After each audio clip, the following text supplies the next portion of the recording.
All right, welcome everyone. Thank you so much for attending Aparo's Nonprofit Bites and Insights. For those of you who are new, these are our webinar series that are tailored specifically for nonprofit professionals like yourselves. We invite speakers from all different industries to come generously share their knowledge and insights with us.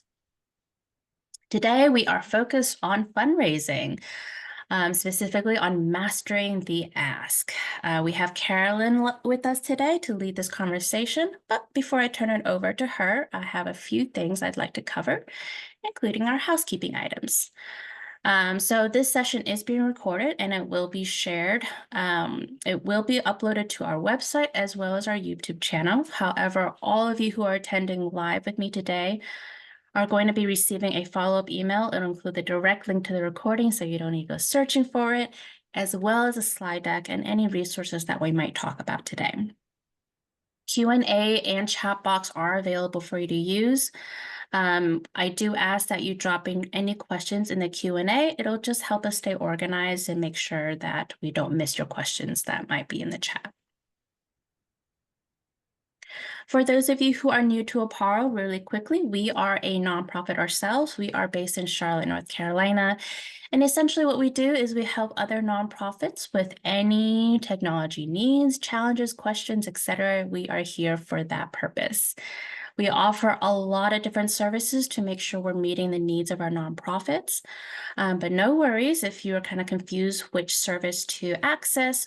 Everyone coming through will meet one-on-one with one of our tech therapists to discuss your technology need and your question, and they'll make sure that you access the right service.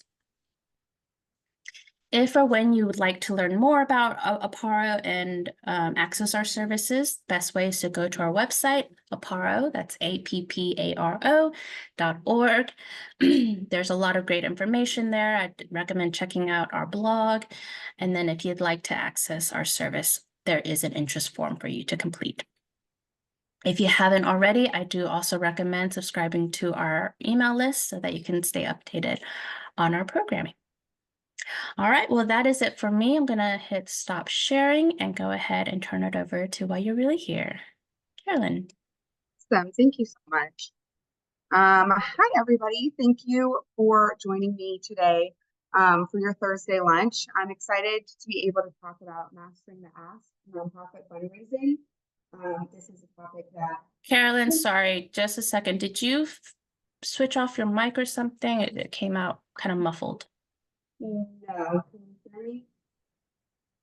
Can hear you. It's just a little muffled, and it wasn't before. Or is it still muffled? It's still a little muffled, yeah. I wasn't sharing in any way. We promise we tried this out before. We were prepared. Before. There you are. Okay, better. Can you hear me? Okay. All right, awesome. Well, thank you guys for joining. I'm excited to be able to talk about mastering the ask for nonprofit fundraising. I know this topic can kind of seem scary and intimidating, and fundraising as a whole can be intimidating, but then actually the ask part seems like a lot. So I hope that after today, we talk about not just the ask, but the things that we can do to lead up to the ask, that you'll feel much better. Please ask any questions. If you think of any questions while I'm going through the presentation, please put them in the Q&A. We'll have time for a Q&A at the end, but I know sometimes I can't remember my question, so feel free to put it in the Q&A section as we go. All right, just an overview of what we'll be talking about today. I want to discuss the purpose of the ask, why we're asking, understanding donors' motivation for giving, preparing for the ask, building relationships, and crafting your ask. Then actually the moment of the ask, what it's like when we don't hear what we want to hear, and then the follow-up afterwards. I've got a couple of poll questions. So Yenting, if you want to put up that first one, people can go ahead and answer. So which part of making the ask do you find the most difficult? Is it the building relationship beforehand, crafting your message, handling those objections, actually securing the commitment to people often say they will and then don't, or is it something else?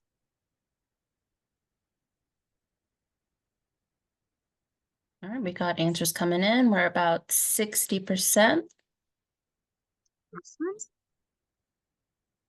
Get a few more answers in.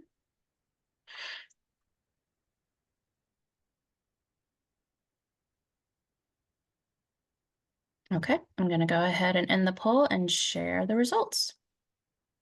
Awesome.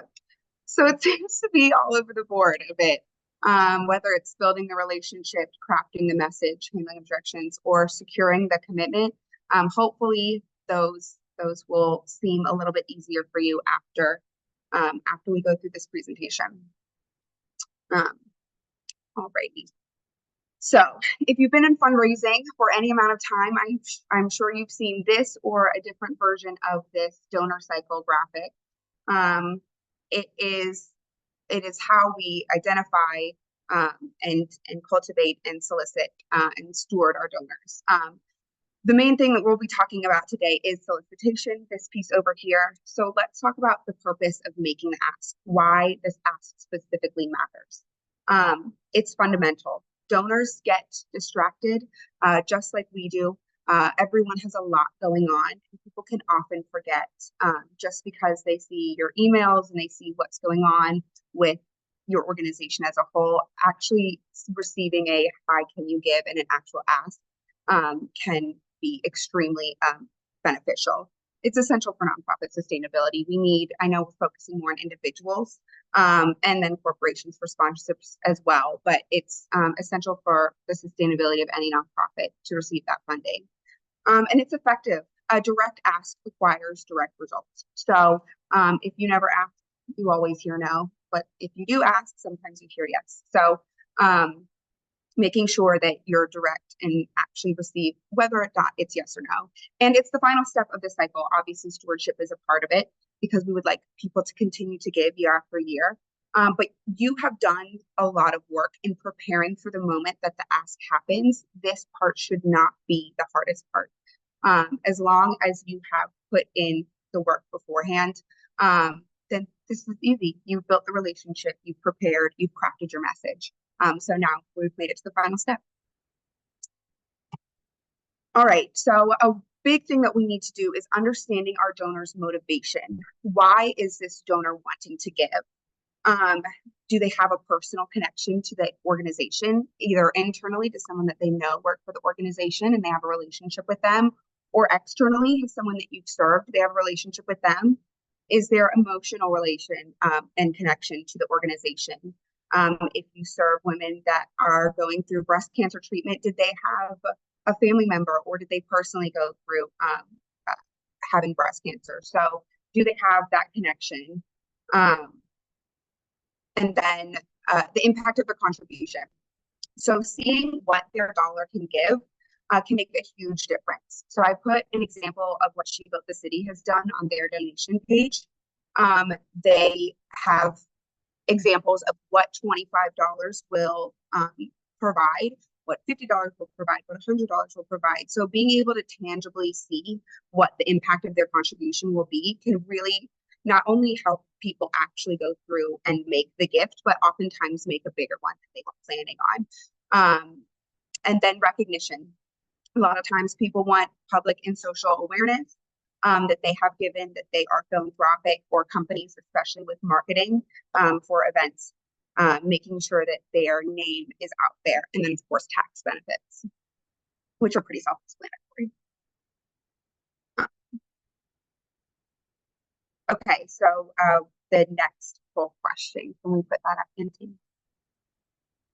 All right, so if you think about your donor database, what do you think most motivates your donors to give?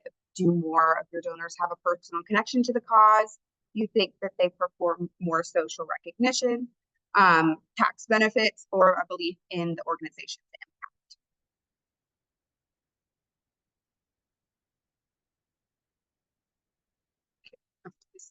answer? All right, we're almost at 80%. Give a couple more seconds.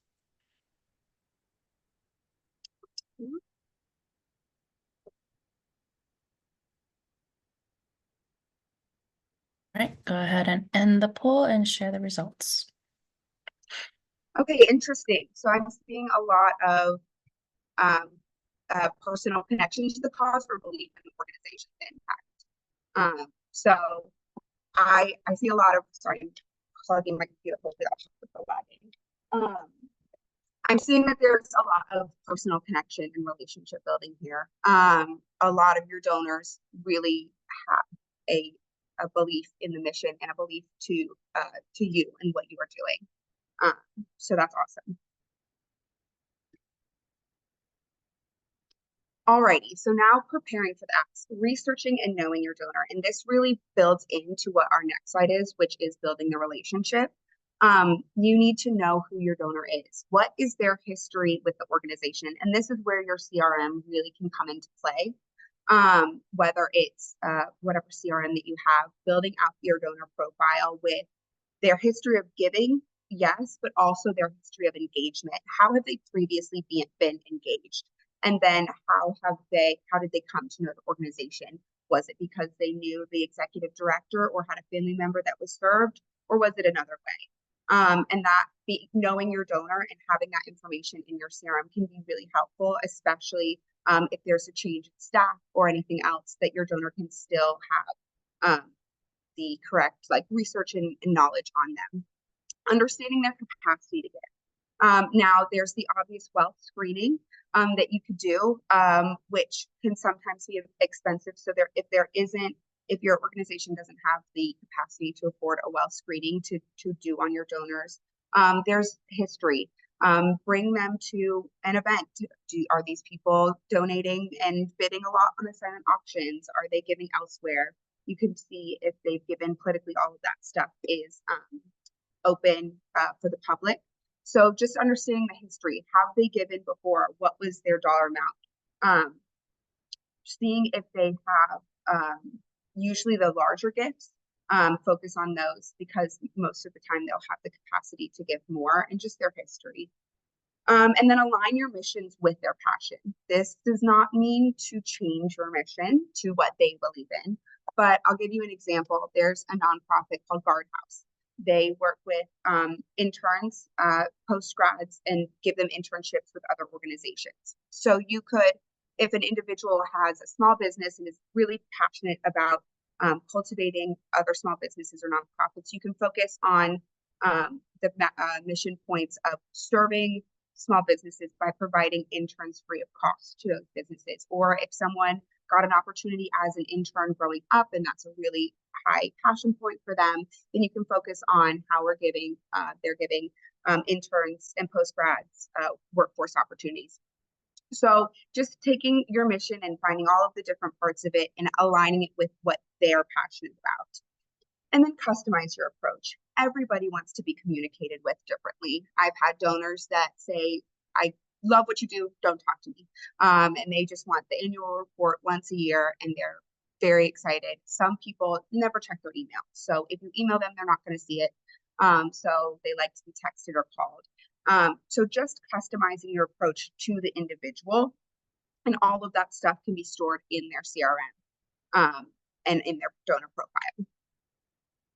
So getting to know, researching your donor, and then building the relationship, engaging them before you ask. So a lot of times people give, like you guys said with your poll answers, people are giving because they have a relationship to the organization or they've seen the impact firsthand. It is much more emotional. So building a relationship with your donor is key. Inviting them to events. This doesn't just mean fundraisers. Yes, invite them to your fundraisers, but this is luncheons or open houses or volunteer opportunities. Any ways that you can engage the outside public with your organization so they can come in and see your mission firsthand. A lot of people want to be a part of something, and that's why they give. That's the resource they have to do so and affect the community. So bringing them in and making them a part of your mission and seeing the impact of what you're doing is amazing.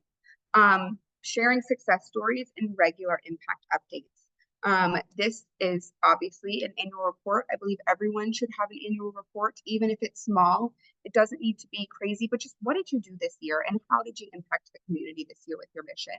And then newsletters. This is an opportunity for you to provide testimonials. Charlotte Rescue Missions is what I have here on the screen.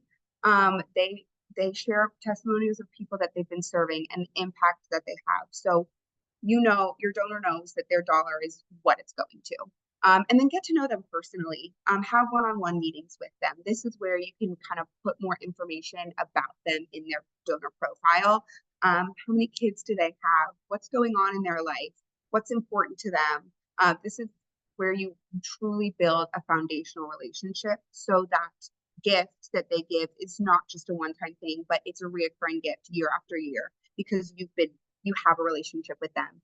And so then asking isn't a problem. You know who they are, and they know who you are.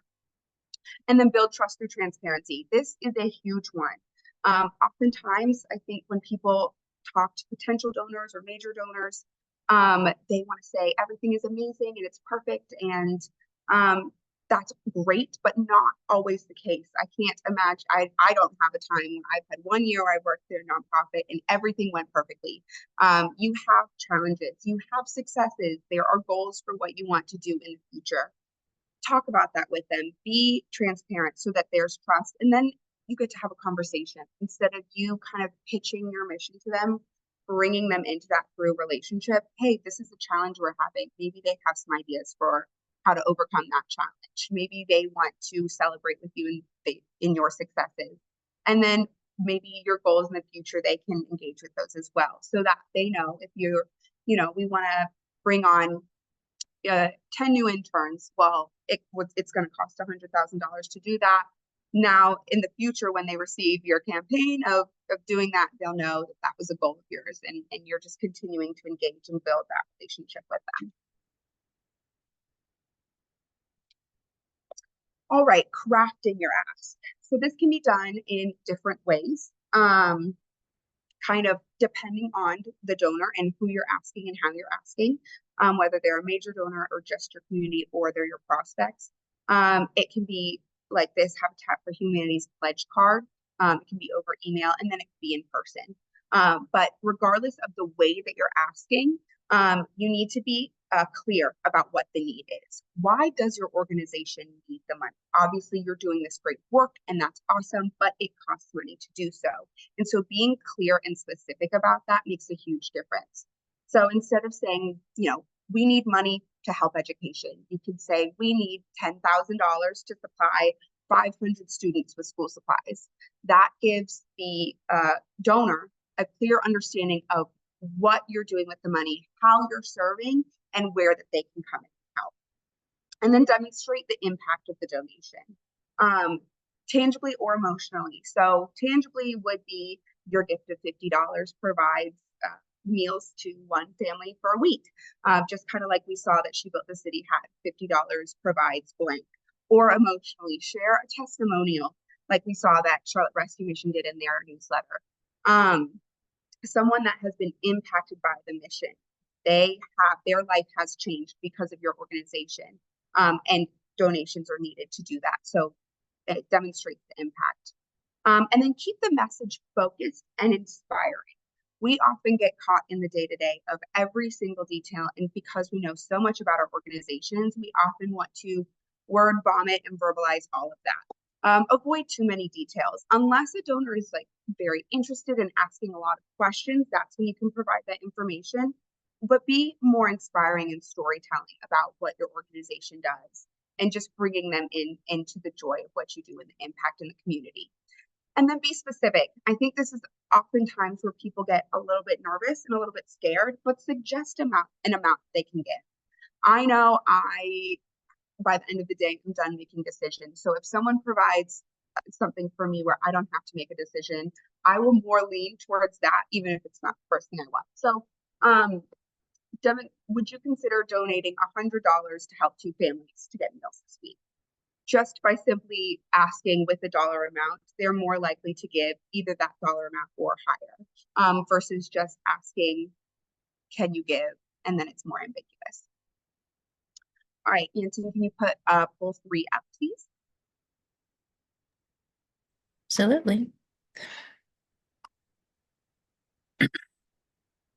So how, at the beginning of the slide, I talked about there's different ways that donors can be asked. And in crafting your ask, it looks a little different, whether you're making a pledge card, writing a newsletter or an email, or going to see someone in person. How do you prefer to approach donors for an ask? Do you prefer to talk to them in person, over the phone, email, by events or social gatherings? And kind of what do you see maybe your donors prefer?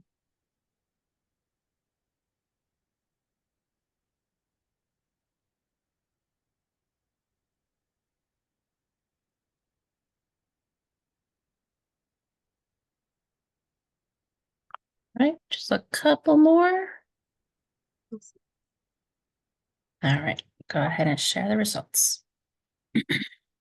Okay, so yeah, over the phone, talking over the phone, people don't tend to want to do that as much these days.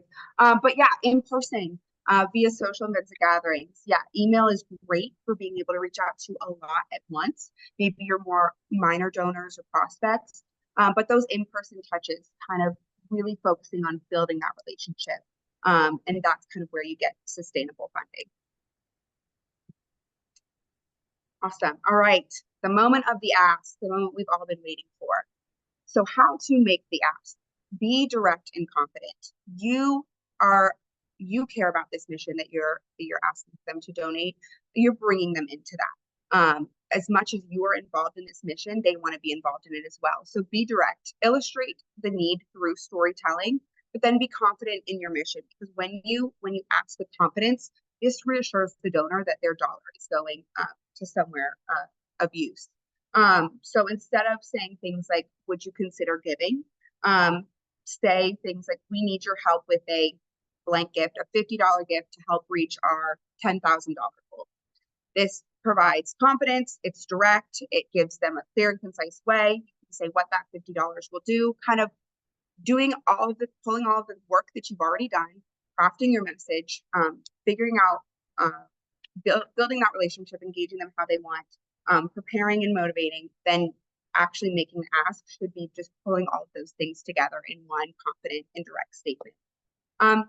Highlight the urgency if necessary. Giving before the end of the year is great because of taxes. So have you given this year? Make sure you get in your gift before December 31st so that it counts for this year's tax returns.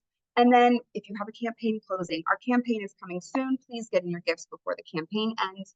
Use kind of a sense of urgency for them to give now instead of saying, I would love to give later. Give them a reason to give right now. And then listen to your donor's response and feedback. Allow it to be a conversation. Make sure that, sorry, I'm also looking at my notes here. Make sure you listen to them. This shows a level of respect, and then ask what part of the project they're most interested in. If they have more questions after you've been less avoiding as many details, answer those questions. Bring them in. Why do you support this mission? Why do you work for this nonprofit? Where have you seen the impact? And allow it to be more of a conversation.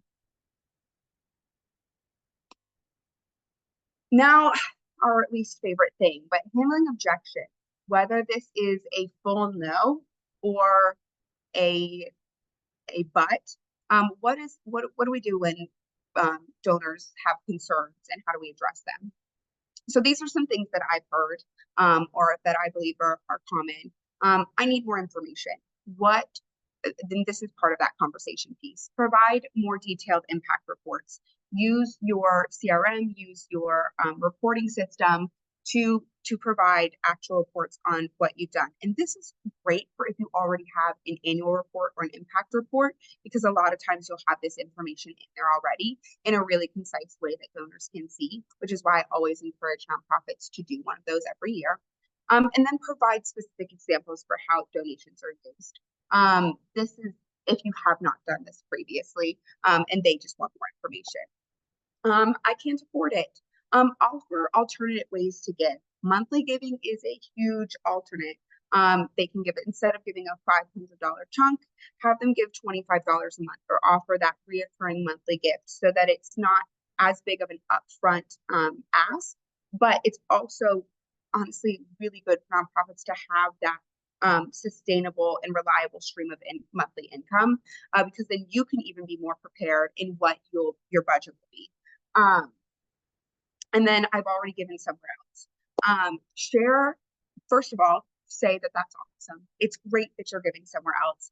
And then share how your organization is unique. 70 to 80% of people give to more than one organization. So sometimes people say this because they haven't yet branched out to giving to more than one organization, or because they really want to know why yours. There are so many amazing nonprofits in Charlotte, and all over the world. So why your organization when they are giving to others? So share how your organization is unique. This is where you go back to that relationship piece. You know their passions, you know their focuses, and make sure you align your mission to where they care, and just communicate with them in the ways that they really resonate with. And then re-engage them in other ways. Sometimes the answer is no right now. And it's not no always, but it's no right now. So re-engage them. Share volunteer opportunities with them. Invite them to your events. The board, committees, there's always different ways that individuals can engage in your organization, even not through donations. So the more that they engage, the more they are likely to donate in the future. All right, this is the final question for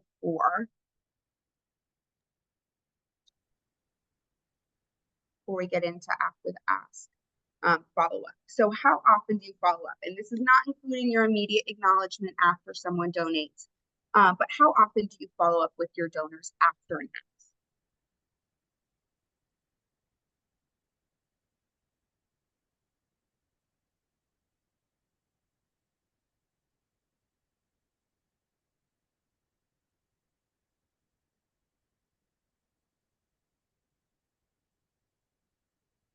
We're at 70%, couple more.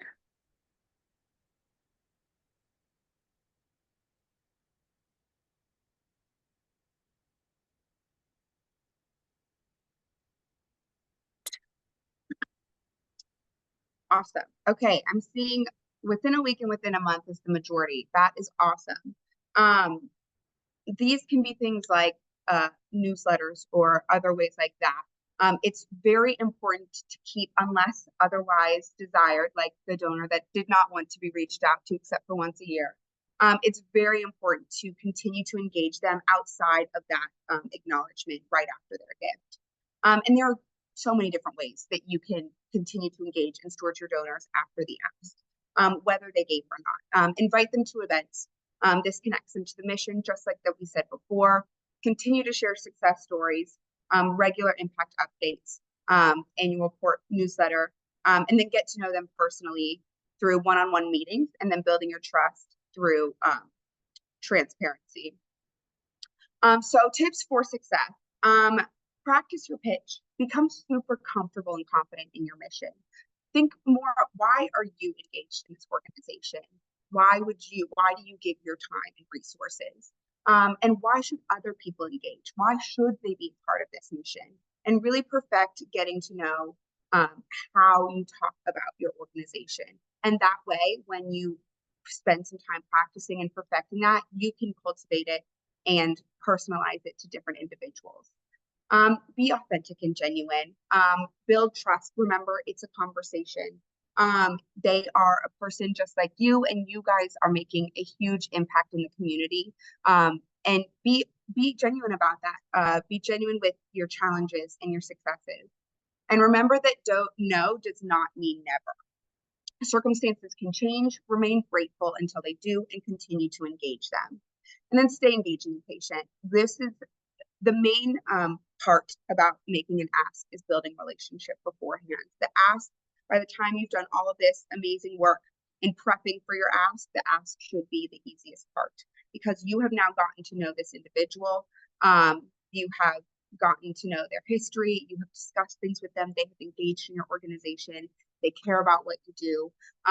So continue to stay engaging and patient. All right. So now we have time for questions.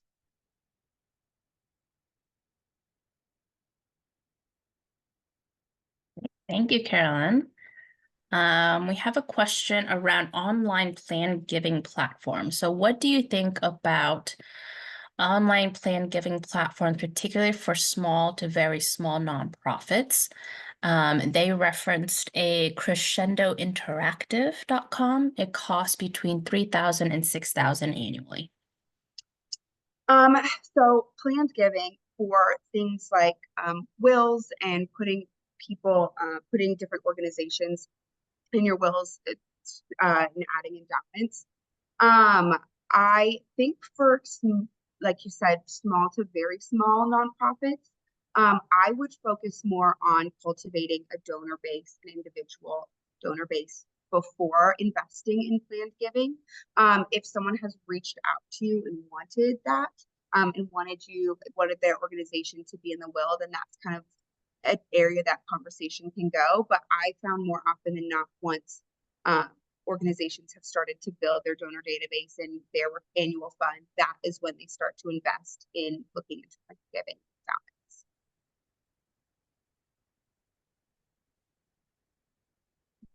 What is a good percentage for reoccurring donors? Um, that's a great question. Um, there are, I think that um, a lot of nonprofits, I think it depends on your percentage of individual donors, kind of your percentage of where your fundraising and your annual revenue comes from. Um, so depending on how much you engage your donors, the more often they will be reoccurring. I personally like to see at least 50% of my donors reoccurring, because that means that they are more engaged. And then you can also go back and see if someone hasn't given in a year, reach back out to them, give them the opportunity to re-give in the same way or to give a higher amount, making sure that if they haven't engaged in a full year, to reach back out to them. Great, thank you. Great questions coming through. Keep adding them into the Q&A. We have another question. What do you feel is the best platform to use for a donate button for websites?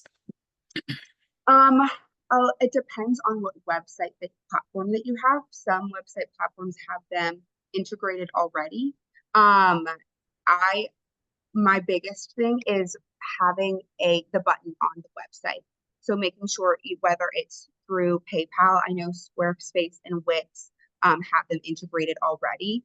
Making sure that you don't need to redirect the donor too many times. Making sure it is a button right on the top of that home screen, and anywhere else they go, they can still see that donate page, and they can donate through the website via credit card. I would say most website platforms do have that, but making sure that it's not like through Venmo or taking you to another site somewhere else. This is a great question for specific around new and small nonprofits. Do you recommend any resources or support for starting it? Yeah, well, there's a bunch of nonprofits that help other nonprofits out there. So Paro is a great resource, as well as for the advisory group, where I am, where we have helped a lot of nonprofits. Depending on what resources that you need, there are a lot of other organizations out there to help. So I would love to talk to you after to kind of get to know more about your organization specifically, because I think each organization is different. I think that leads into a great question that came up a lot during registration, and it's just where to start. Where do we find new donors? Yeah, so a lot of times, we were talking about making the ask could be to current donors, but it could be to prospects that haven't given before. So that's a great question, a question I get all the time. Where do you find new donors? I would say start internally. Start with your board. Who does your board know? Start with your volunteers. Who do they know? People that are already engaged in your mission, and then branch out from there. There are also so many networking events and networking opportunities. I don't see as many nonprofits out at them. Leave your bubble and go out and talk about your mission. Go and see people in person. A lot of people don't know the nonprofits that are out there.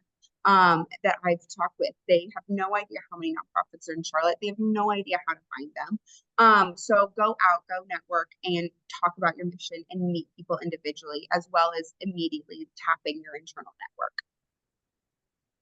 A great point. And Charlotte, there's a lot of opportunities to meet other nonprofits. If you aren't already signed up for Share Charlotte, they use a lot of events for networking with other nonprofits. So highly recommend checking that out if you aren't already. Yes, Share Charlotte is great for meeting other nonprofits, but if you want to leave the nonprofit bubble and find prospective donors and other organizations to be potential sponsors, there are other amazing networking groups like Charlotte Area Chamber of Commerce and BNI and all of the other Chamber of Commerces and Charlotte Social Group. And I could probably sit here forever and name so many. But those are great places to go and to talk about what you do and meet potential donors, because that's who's going there, our potential donors. I love it. Great point. Can you talk to us a little bit about kind of going off of that around event sponsorship and how to make that kind of ask? Yeah, so this is more towards organizations sponsoring events, and they each organization has a different reason for giving, just like an individual donor does, whether it's for marketing purposes or because they know somebody on the team. I have found that a lot of my event sponsorship prospects I've met through networking. Everybody that goes to these networking events are small to mid-sized businesses that are looking to get into philanthropy and how they can engage and how they can get their word out, because they want to market just like we do, and they have a marketing budget to do so, much bigger than bigger one than most nonprofits have. And that's kind of where sponsorship comes in, because not only can they market, but then they can write it off. So I found that going to organizations, and people want to sponsor events because then they get to go to the event, and how fun is that? A question around capturing giving. So what is the best way to capture giving at an event? Is it a QR code, website link, tap to pay device, or manually taking down credit card information? All right, short answer, yes. All of the above. Sorry, I don't know now how to go back. Oh well. Oh my God. Okay. Short answer, yes. Make it as easy as possible for them to give. You do not want anyone to want to give and not be able to. Text to give is great if you have resource for it. Put QR codes on the table, put pledge cards up, put something on the screen, have an outside party making an ask, telling your audience how amazing the organization is and that they should give. It's so much better when someone outside the organization does that, especially at like galas and fundraisers and things like that, because they get to be a little bit more blunt with it. And through website, people still do write checks. So put envelopes on the table, put pledge cards on the table.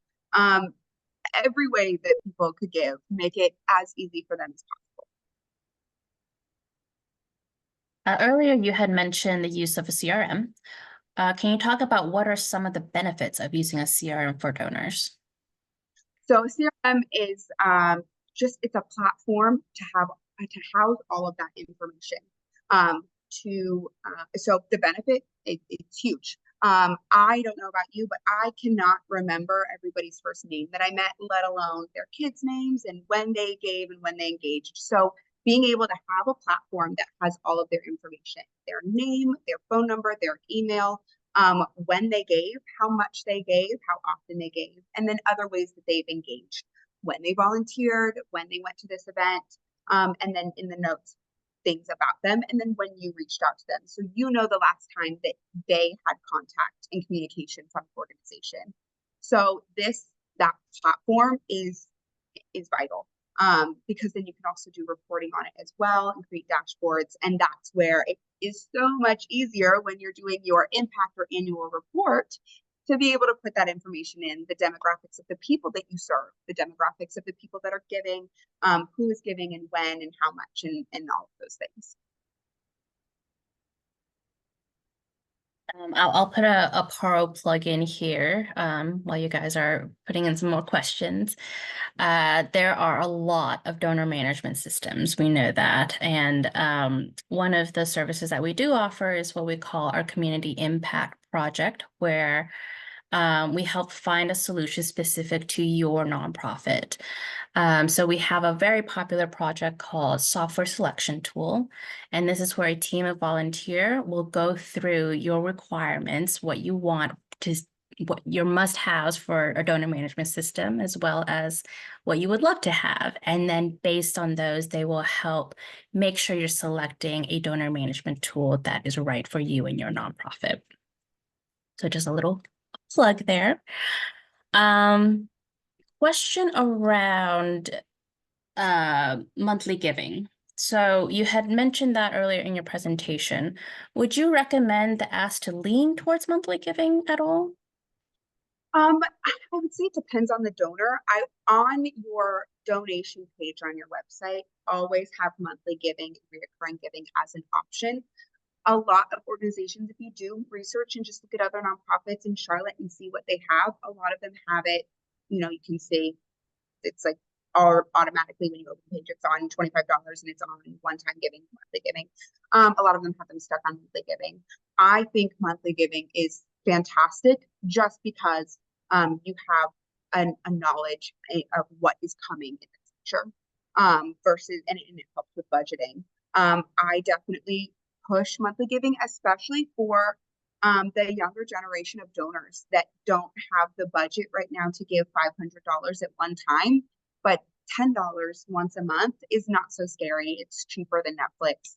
And it's a way that they can start their philanthropic journey and start to engage in the community. Because a lot of people will tell me $10 isn't going to do anything, so I might as well not give. $10 once a month will absolutely do something, especially if 50 people are giving $10 once a month. So just reassuring them that a donation to an organization does not have to be a major gift. Just starting is huge. I like that. Some of the questions that came in through registration was around board engagement.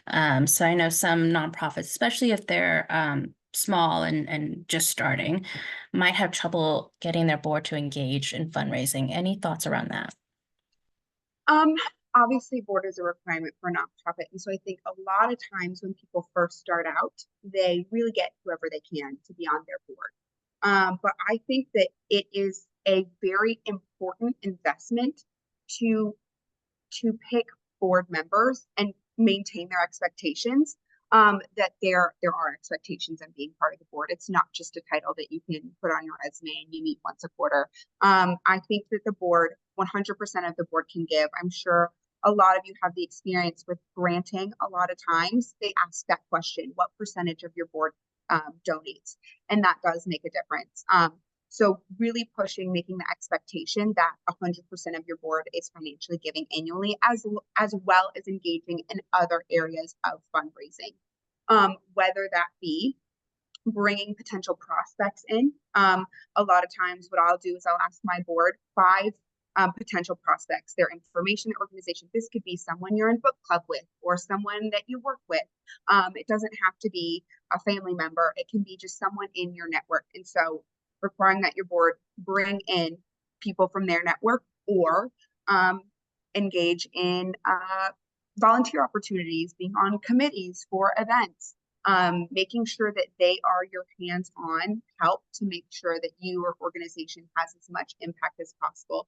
Because especially for smaller organizations, what you're starting out with one person, you can't do everything. It's impossible. So making sure that they're engaged is vital. And so putting in that upfront work, I'll put contracts together, and they're not like very fancy, but I'll put them so that the board member understands the expectations of them before committing to being on the board.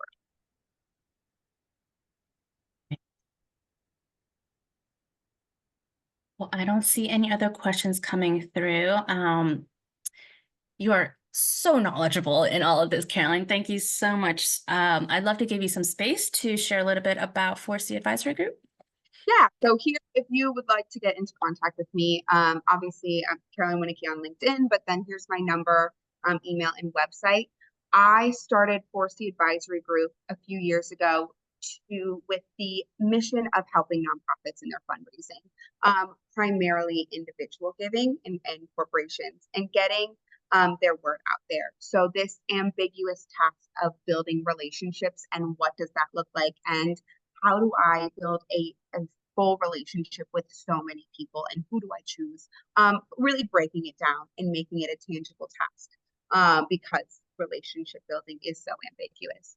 And making sure that individual giving is a huge part of organizations. I've seen time and time again where I think someone asked what percentage be reoccurring. Depending on your percentage of individual donors, usually that percentage is very small with nonprofits, because it's so much easier to apply for a grant or get that one-time big gift, because you see the results right away, whereas building relationships and getting smaller reoccurring gifts is a more time-consuming process, but ultimately way more sustainable. So kind of what I do is work with nonprofits of all sizes, depending on what they need, with either strategy plans or campaigns, or building a foundation of fundraising and how to create that tangible task of relationship building.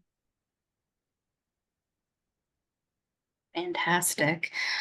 So I will be sure when I send the follow-up email, I will pull this information out so you can reach out to Carolyn without digging into the deck. But yes, recording and the slide deck will be included in the follow-up email. We actually have one more question come through. We do have some time. So Carolyn, what are some best ways to recognize sponsors at a big fundraising event? So you can do this in many different ways. And just like you need to maintain your expectations with a board member, maintain your expectations with a sponsor. So in the deliverables, depending on the level of sponsorship they have, you can kind of share how you'll recognize them. The different ways that you can do this is by depending on the fundraiser. I think the question said a big fundraising event. If I'm picturing a gala, have them sitting at a table up front, have their logo on different marketing materials around, have their logo in the presentation, do a formal thank you in the presentation to all sponsors, but especially those larger ones, and make sure that their logo is all over the place. I know there's different ways where you can have them on. If you have a program, put it on the back of the program, and then as well as in your annual report. Even if they sponsor an event, make sure you highlight them on your website or your annual report to just show your gratitude and make sure that they see that their gift was worth their marketing budget, since a lot of them give for that reason. Nice. Good advice. All right. Well, that is it for today. We'll give you 10 minutes back in the day. I did drop the survey link in the chat if you'd like to complete that. And again, expect a follow-up email from me with everything. And if you do have any additional questions, feel free to contact Carolyn directly, or you can shoot me an email. I'll be happy to connect the two of you together. Stay dry, stay safe, everyone. And yeah, see you next time. Take care. Thank you, Carolyn.